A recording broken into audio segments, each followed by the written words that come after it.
What does your experience in counter-narcotics, investigating the Mexican drug cartel, teach you about human nature?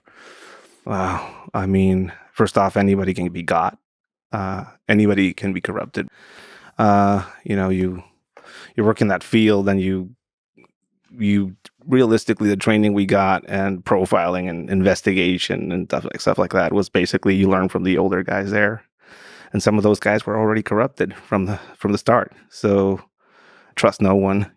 I remember seeing that X-Files episode where that was stated. You quickly learn that even if you are somebody that to your own mind appears incorruptible, small changes happen around you, wheels get greased, money gets put in front of you, and or things get threatened like your life.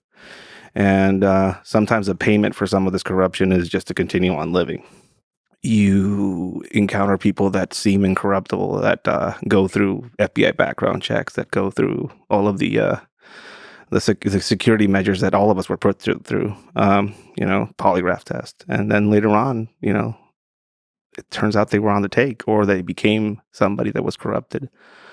I think what I found out is that anybody at any level, they could be a very strong, hard to get person right now, but people get corrupted through their families, through need.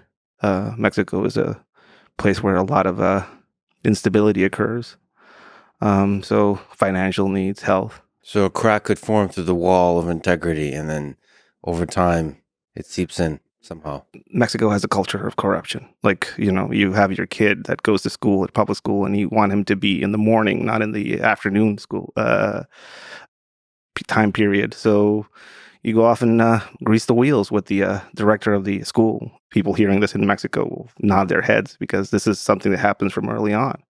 So there's a systemic and cultural thing to it, as far as getting around rules. And this happens because, the people that are in charge in Mexico, the government, is, their tandem amount is trust between criminals and the cartels down there for a lot of the culture. So people don't trust the government, and much less criminality. So When you meet a person sticking on human nature, do you think it's possible to figure out if they can be trusted?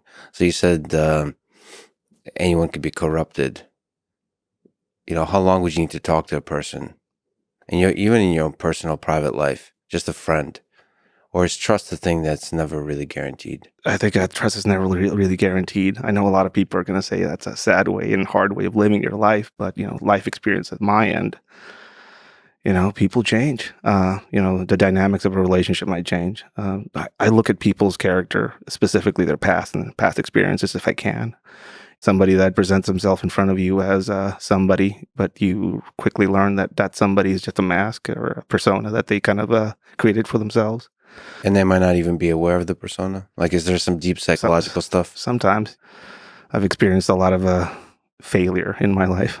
You can see it in my nose. You can see it in my lack of a digit. The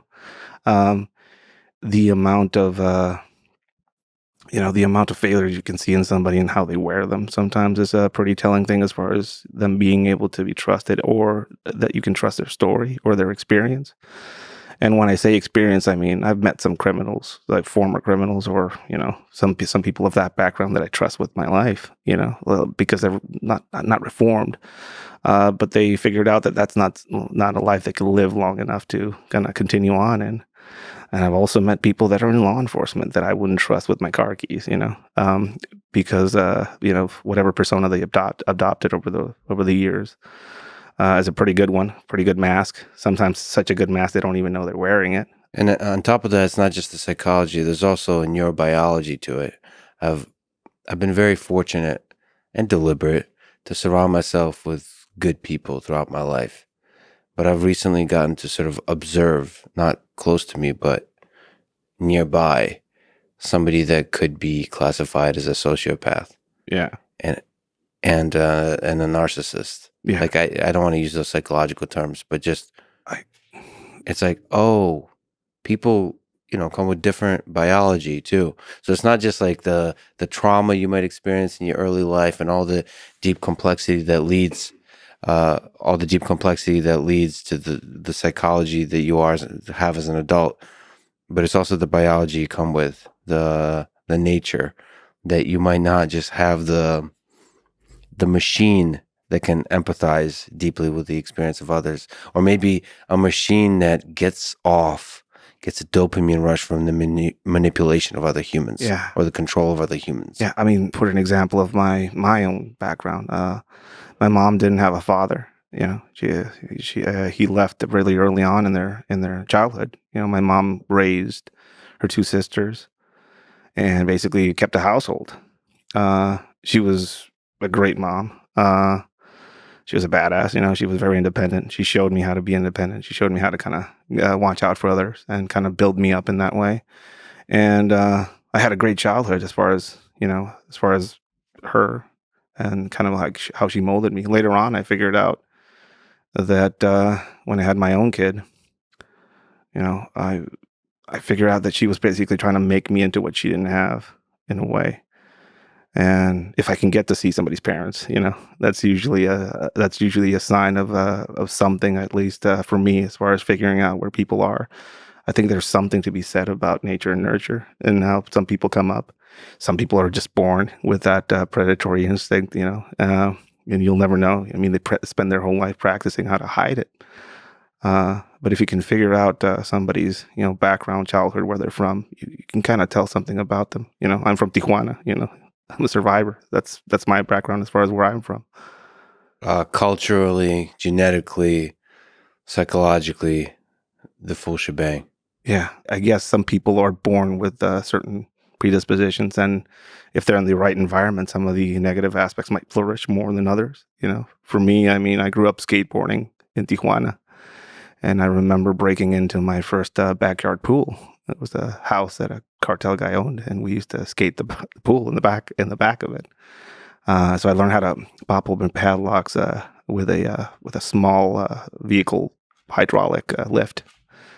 And I remember doing that. And later on in life, I got to train with people from other parts of Mexico and work with them. And I remember pulling that trick off, and they were like looking at me like, "Where'd you learn that?"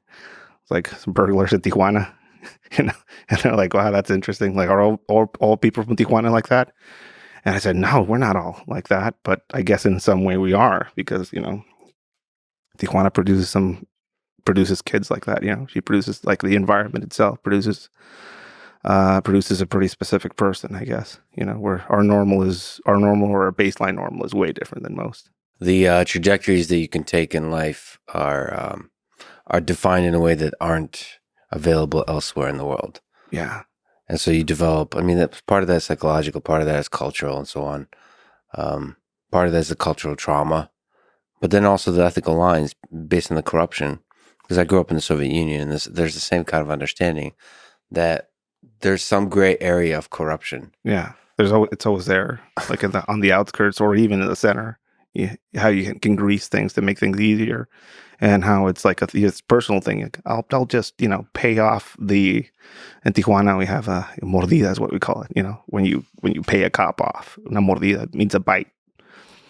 So, and But what's the bite aspect?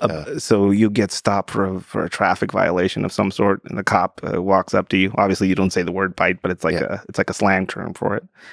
And he asks for your paperwork, and you know, and if you get fined or get a ticket, you say, "Can I pay the ticket here?" Is what they say. And you know, put your money inside the paperwork and hand it over to the cop. Mordida. You think it's, you know, I'm just going to do it and nobody knows, you know, but it's a systemic thing. Everybody, like, a lot of people do it, and then they don't trust the police because they are fed with this. Yeah, I mean, same thing was in the Soviet Union. It's funny. But then there's something inside you where that kind of, those opportunities come, like with a police officer, where you realize you could just pay a little bit of money and get out of a thing. And then you realize you can pay a little bit of money or do a favor to get your kids in a better school or something like that. Yeah. But there comes opportunities where, all right, if I do this little thing, I can get a huge promotion, or I can get a huge increase in my power, or I can get a lot of money. And something inside you says, no, Yeah. that's not right. Yeah. And I wonder what that is. That, because like, Yeah, I want because it feels different than the legal systems within which operate. There's some kind of basic human integrity, human decency. I wonder if that's like constructed or it's always there. If it's like again, nature versus nurture. Yeah, I think for me, it was looking at seeing that in somebody else that I kind of learned about it. There's a man that I consider a mentor figure. His name's Lieutenant Colonel Izaola. He was a lieutenant colonel from the army that basically came over and took over the group that I used to work with. He was, incorruptible. He was that was the essence or the aura that he projected. The first time he went off on patrol when he was placed in charge of us, I actually drove him around Tijuana. He was one of those lead from the front type of people. The amount of assassination attempts he got was basically a proof of how uncorruptible he was, because they kept trying to pay him off, and when that didn't work, they tried to kill him several times. I think the last assassination attempt took the use of his legs, and that man is still a dangerous person in my mind. But for me, and people can gather a little bit about my background and where I'm from and some of the access I currently have to train the federal institutions here in the U.S. as far as my background and if I was corrupted or not, because there's a lot of that out there. The Catholic guilt that's kind of built into some of us is always kind of there, El cucuy vive bajo la cama. The devil was under the bed, So I don't consider myself Catholic. Consider myself culturally Catholic, I think, is what I kind of say with that. I had a pretty good structure with my dad and my mom at the house, and they never let me get away with things. And I think my mom was a pretty big moral compass for me. But that Lieutenant Colonel, kind of leading from example and seeing his work and how much profound change he caused in the people that work with him, as far as, we felt supported and we felt like we had a guiding figure during this. Tijuana was the most dangerous city on the planet when I was working there, and he took charge. What does it take to be a man, the lieutenant colonel, who maintains integrity after assassination attempts? Is it possible for a normal human to do that? Or again, is it genetic? That's an interesting question. I'll say this. Seeing him, the last assassination attempt he had that took the use of his legs, he was with his kid. There was a recklessness to it, I can see that now, now that I have enough distance from it. I could see that there's a recklessness to being that way. And also you put in jeopardy people around you if you take that route. So I think there's a sacrifice to it, a very powerful and hard one to make for a lot of people. For me, it was, I wouldn't get picked to get on board with some of the operations group that I wanted to work with, because I was known for not, taking money or not being trusted by certain older segments of the organization that I was with stuff, because they knew that I wouldn't, I wasn't on the, I wouldn't get money. So there's always a weird sacrifice to it, and you're almost kind of like masochistic in that way when you get approached with it. They're like, why are you being an idiot? Why are you driving around that beat up car? Look at the Hummer H2 that just drove in with the other guy that is doing exactly your same job. Society as a whole down there doesn't reward it, or at least doesn't see it in the people that don't take that route in Mexico. For them, is all cops are corrupt, all of them. And, seeing it, again, from the outside, I'm not there anymore. There's almost like a, why didn't you, Ed? It could have been easier maybe, or you could have been dead long ago, because people that are on the takedown there are usually owned by one side or the other. And when that gets found out, if you have somebody that you're paying off that hints you off of drug operations in the area, your rivals are pretty keen on killing you.